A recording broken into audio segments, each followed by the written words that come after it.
Hello students, स्वागत है आप सभी का।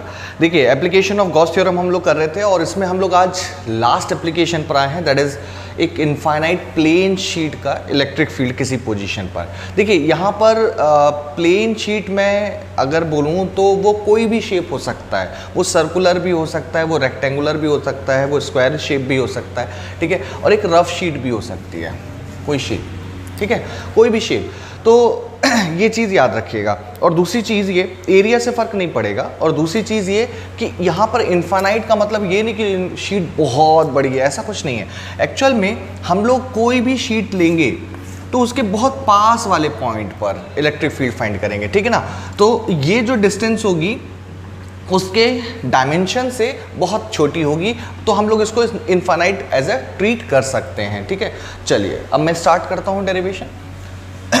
देखिए, ये है वो इनफाइनाइट प्लेन शीट जिसका चार्ज डेंसिटी हम लोग को गिवन है, सरफेस चार्ज डेंसिटी, ठीक है। अच्छा, मेरे को मान लीजिए इस पॉइंट पे फाइंड करना है, ठीक। तो मैं एक गॉसियन सरफेस बनाऊंगा। अब यहाँ पर बात आ रही कि गॉसियन सरफेस कैसा होगा, क्योंकि शेप तो कुछ भी हो सकता है प्लेन शीट का, ठीक है। तो हम लोग सबसे सिंपल लेंगे, दैट इज सिलेंड्रिकल।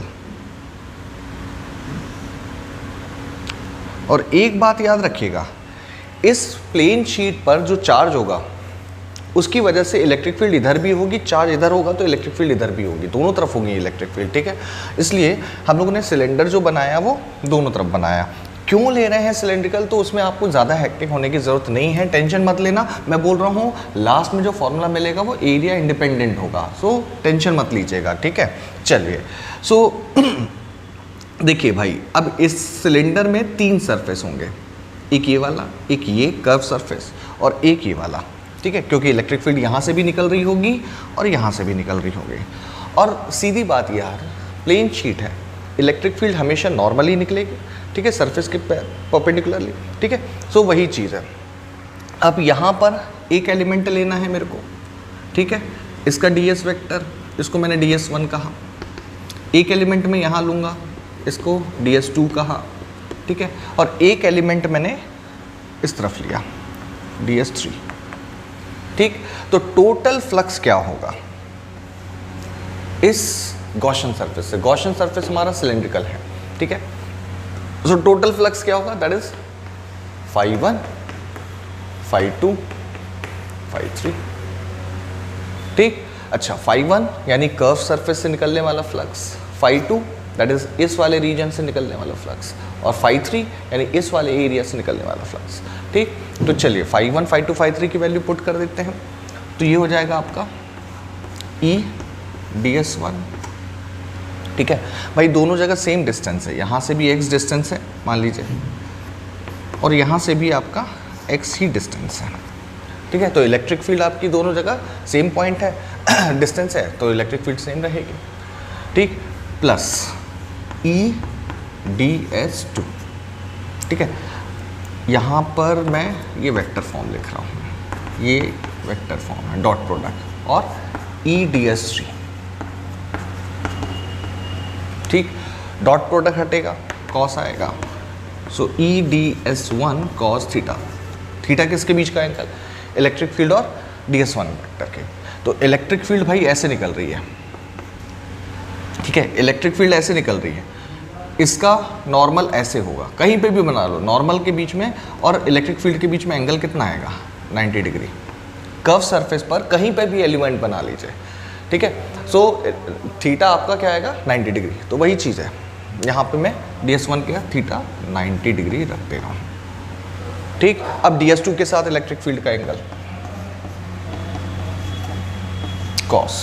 अब देखिए भाई, इस वाले सरफेस का, ठीक है, सर्कुलर फेस में आपका ds और E के बीच में एंगल क्या दिख रहा है, 0 डिग्री।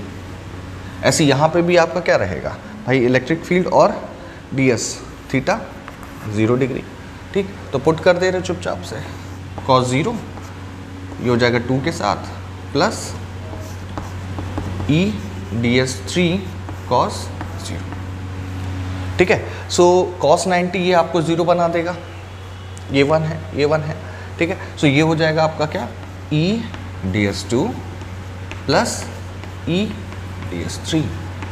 डेरिवेशन बहुत इजी है, बहुत ज़्यादा इजी है, लेकिन इसका कॉन्सेप्ट जो है वो सीबीएसई में कई बार पूछा गया है, और आगे चल के कैपेसिटर चैप्टर जो है इलेक्ट्रोस्टैटिक पोटेंशियल और कैपेसिटर, उसमें ये कॉन्सेप्ट यूज़ होने वाला है, तो इसको अच्छे से देखिएगा। ठीक है, इलेक्ट्रिक फील्ड कांस्टेंट बाहर निकाल दीजिए, ds2 का इंटीग्रेशन प्लस ds3 का इंटीग्रेशन। ठीक है, अच्छा ds2 और ds3 का इंटीग्रेशन होगा मतलब टोटल एरिया मिलेगा इस सर्कुलर फेस का। ठीक है, और दोनों तरफ सिलेंड्रिकल का सर्कुलर फेस का एरिया क्या होगा, बराबर होगा, मैंने इसको मान लिया a। ठीक, तो इसकी जगह भी a आ जाएगा, इसकी जगह भी a आ जाएगा, यानी ये हो जाएगा क्या, टोटल फ्लक्स आ रहा है कितना, E इंटू ए प्लस E इंटू ए। ठीक है, मैं a ले रहा हूँ, देखिए मैंने कहा है पहले से कि शीट कैसी भी हो एरिया इंडिपेंडेंट होगा। ठीक है, वो कैंसिल हो जाएगा, तो देखिए ज़रा, तो ये हो गया आपका कितना, 2 टाइम्स E इंटू ए, तो ये टोटल फ्लक्स आ गया है। ठीक है, इसको इक्वेशन नंबर 1 मान लेते हैं। अब bye Gauss theorem,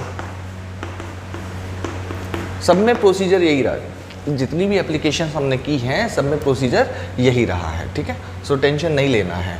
so by Gauss theorem, Gauss theorem क्या कहता है, total flux is given by उस गॉसियन सरफेस के अंदर कितना चार्ज एनक्लोज है उसी से मतलब होगा, बाय एप्सिलॉन नॉट। ठीक है, सो सीधी बात ये, अगर मैं सिलेंडर की बात करूं तो इसका जो जितना एरिया होगा उतने में ही ये चार्ज आएगा, ये समझ रहे। तो मुझे सिर्फ इस एरिया में कितना चार्ज होगा वो पता है, करना है, बाकी एरिया में क्या चार्ज है मुझे उससे मतलब नहीं है फिलहाल के लिए। ठीक है, चलिए देख लेते हैं। तो सरफेस चार्ज डेंसिटी कितनी दी है, रो, और रो का मतलब क्या होता है, Q बाय ए। ठीक, तो सीधी बात ये, मैं इसको क्या कह सकता हूँ, Q इज इक्वल टू क्या, सिग्मा इंटू ए।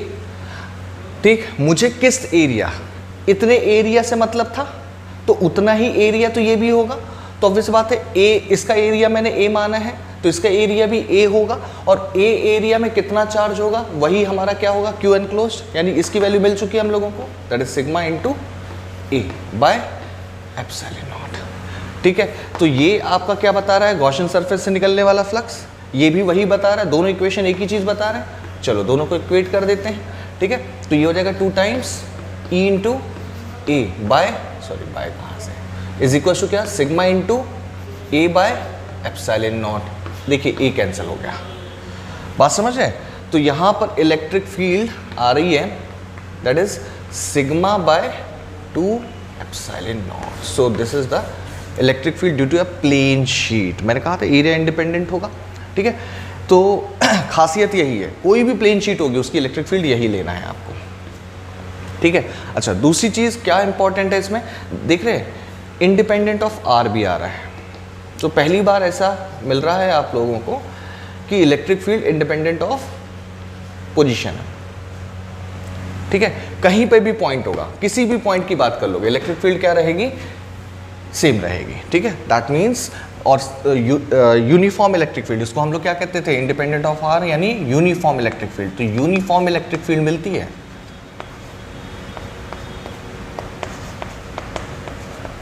ठीक है, किसमें, इनफाइनाइट प्लेन शीट में। और यूनिफॉर्म को कैसे प्लॉट करते हैं हम लोग, कैसे रिप्रेजेंट करते हैं इलेक्ट्रिक फील्ड लाइन से, दैट इज पैरेलल। ठीक है, तो दोनों तरफ पैरेलल फील्ड लाइंस होंगी। ठीक है, मैं इसको बना के दिखा दे रहा हूं।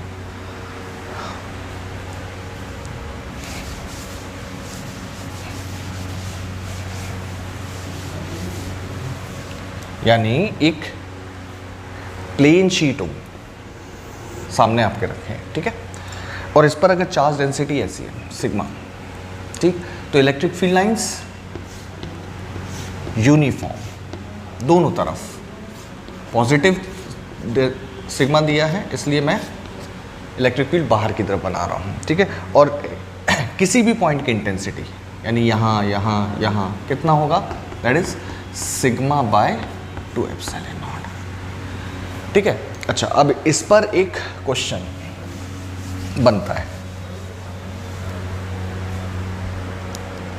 देखो मान लो दो प्लेट्स हैं, मैं धीरे से आगे बढ़ रहा हूँ, कैपेसिटर के कॉन्सेप्ट पर आने वाले हैं, ठीक है। वहाँ पे यूज़ होगा इसका कॉन्सेप्ट। इसमें आपका चार्ज डेंसिटी दी है सिग्मा 1, इसमें दी है सिग्मा 2, ठीक है। और ये गिवन है कि sigma 1 is greater than sigma 2, यानी इसकी चार्ज डेंसिटी ज़्यादा है, ठीक। तो मेरे को 3 पोजीशंस 1, 2 और 3, इन पोजीशंस पे इलेक्ट्रिक फील्ड इंटेंसिटी फाइंड करनी है। तो सीधी बात ये भाई, इस वाले प्लेट की इलेक्ट्रिक फील्ड कैसी होगी,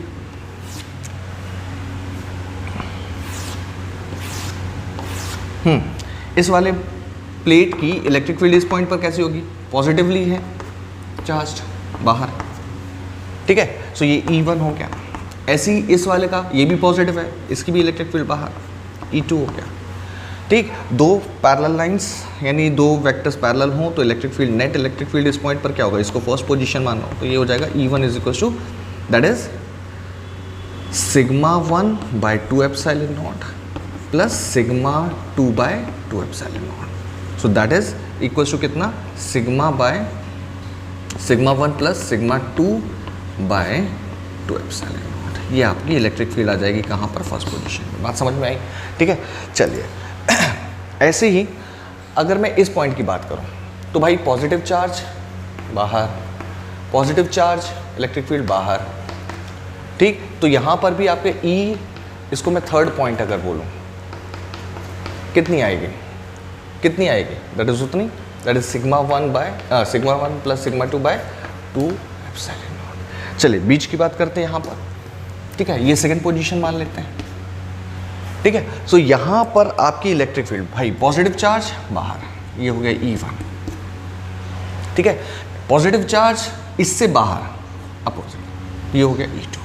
अब आप देख रहे हैं अपोजिट डायरेक्शन 180 डिग्री, दो वेक्टर 180 डिग्री हो तो उनका E नेट कितना होगा सेकंड पॉइंट पर, तो हम कहेंगे सेकंड पॉइंट पर इलेक्ट्रिक फील्ड हो जाएगी दैट इज बड़े में से छोटे को सब्ट्रैक्ट करेंगे। अब देखिए बड़ा कौन है छोटा कौन है, ये सिर्फ और सिर्फ कौन डिसाइड करेगा, सिग्मा डिसाइड करेगा, क्योंकि डिस्टेंस तो है ही नहीं, ठीक है। तो सिग्मा किसका ज़्यादा भाई, इसका ज़्यादा है, गिवन है, ठीक। तो सीधी बात ये कि हम लोग कहेंगे सिग्मा 1 माइनस सिग्मा 2, सब्ट्रैक्ट हो रहा है ना भाई, 2 एप्सिलॉन नॉट, अपोजिट डायरेक्शन है, ठीक है। सो इसकी इलेक्ट्रिक फील्ड नेट कहाँ आएगी, जो बड़ा होगा, जो वेक्टर बड़ा होगा, तो E1 बड़ा है तो नेट इलेक्ट्रिक फील्ड कहाँ आएगी, यहाँ पे, ठीक है।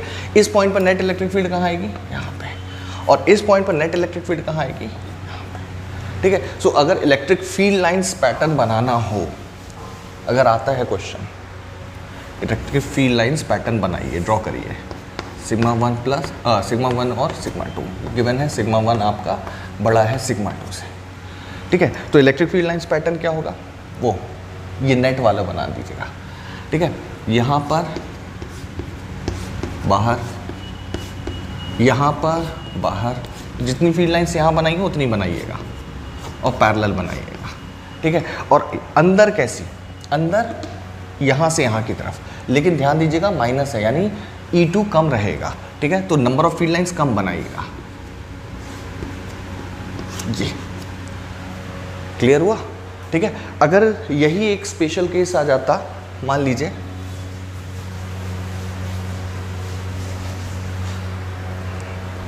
जो कि कैपेसिटर में यूज होता है, एक ये है और एक ये है, इसमें गिवन है प्लस सिग्मा, इसमें गिवन है माइनस सिग्मा, ठीक। और फिर से ये 3 पॉइंट्स, फर्स्ट सेकेंड और थर्ड, ठीक। सो भाई देखो पॉजिटिव चार्ज की इलेक्ट्रिक फील्ड बाहर, ये हो गया 1, इसको मैं फर्स्ट प्लेट बोल रहा हूँ, इसको सेकेंड प्लेट बोल रहा हूँ। और कैपेसिटर में यही होता है, दो इक्वल और अपोजिट चार्ज डेंसिटीज होती हैं, ठीक है, दो प्लेट्स में, ओके। सो ये हो गया E1। ऐसी नेगेटिव प्लेट है, नेगेटिव चार्ज है, तो इसकी इलेक्ट्रिक फील्ड अंदर, ठीक है। अच्छा E1 और E2 कितना, हम कहेंगे E1 हो जाएगा, मैग्नीट्यूड की बात कर रहा हूँ सिर्फ, E1 हो जाएगा सिग्मा बाई 2 एप्सिलॉन नॉट, और E2 का मैग्नीट्यूड भी वही होगा सिग्मा बाई 2 एप्सिलॉन नॉट, क्योंकि चार्ज डेंसिटी सेम है, ठीक। और दूसरी चीज़ ये कि नेगेटिव है तो वो हम लोग ने डायरेक्शन ले ली, और जब दो इक्वल और अपोजिट वेक्टर्स होंगे तो ऑब्वियस बात है यहाँ पर ई नेट कितना आएगा फर्स्ट पॉइंट पर, दैट इज 0। ऐसे ही थर्ड पॉइंट पर आ जाइए। थर्ड पॉइंट पर पॉजिटिव चार्ज इलेक्ट्रिक फील्ड ये, नेगेटिव चार्ज इलेक्ट्रिक फील्ड अंदर, ठीक है।